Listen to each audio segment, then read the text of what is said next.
A trophy of grace. For I am the least of the apostles, that am not meet to be called an apostle, because I persecuted the church of God. But by the grace of God I am what I am, and his grace which was bestowed upon me was not in vain, but I labored more abundantly than they all, yet not I, but the grace of God which was with me. 1 Cor. 15:9-10.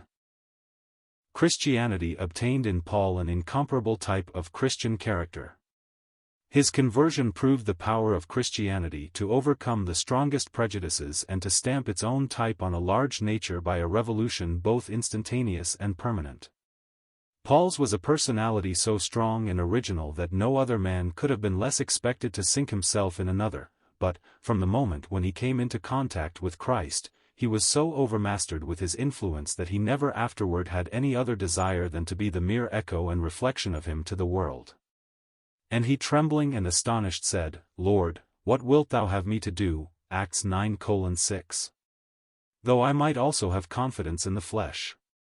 If any other man thinketh that he hath whereof he might trust in the flesh, I more, but what things were gain to me, those I counted loss for Christ, that I may know him, and the power of his resurrection, and the fellowship of his sufferings, being made conformable unto his death. Phil. 3:4, 7, 10. But, if Christianity showed its strength in making so complete a conquest of Paul, it showed its worth no less in the kind of man it made of him when he had given himself up to its influence. It satisfied the needs of a peculiarly hungry nature, and never to the close of his life did he betray the slightest sense that this satisfaction was abating. Nor was it ever doubtful either to himself or to others that it was the influence of Christ which made him what he was. The truest motto for his life would be his own saying, I live, yet not I, but Christ liveth in me. Galatians 2:20. Secondly, Christianity obtained in Paul a great thinker. Christ had manifested forth the glory of the Father once for all and completed his atoning work. It was necessary that the meaning of his appearance should be explained to the world. If Christianity was to make an intellectual as well as a moral conquest of the world, it was necessary for the Church to have accurately explained to her the full glory of her Lord and the meaning of his saving work. There was one great subject especially which Christ had to leave unexplained, his own death. He could not explain it before it had taken place. This became the leading topic of Paul's thinking, to show why it was needed and what were its blessed results.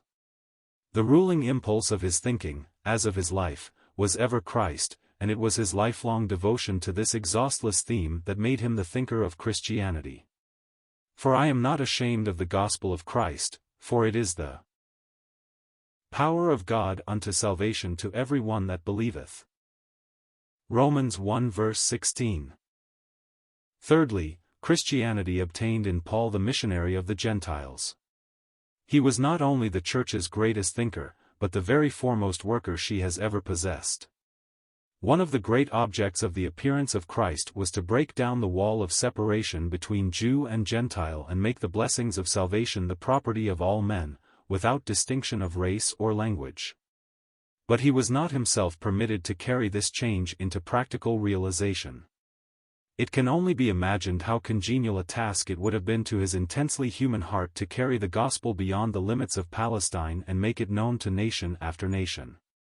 But he was cut off in the midst of his days, and had to leave this task to his followers. He that believeth on me, the works that I do shall he do also, and greater works than these shall he do, because I go unto my Father. John 14:12. Before the appearance of Paul on the scene, the execution of this task had begun. Jewish prejudice had been partially broken down, but none of the original apostles was equal to the emergency. Beyond Palestine lay the great world of Greece and Rome.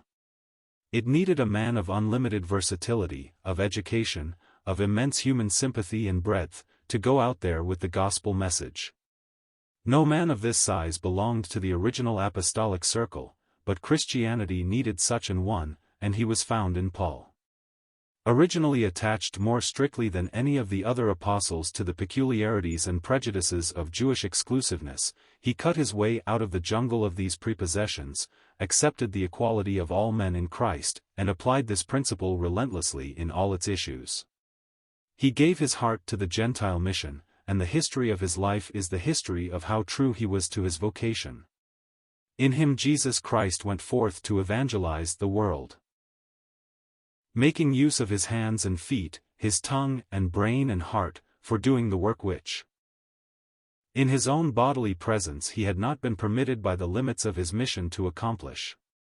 I, Paul, the prisoner of Jesus Christ, for you Gentiles.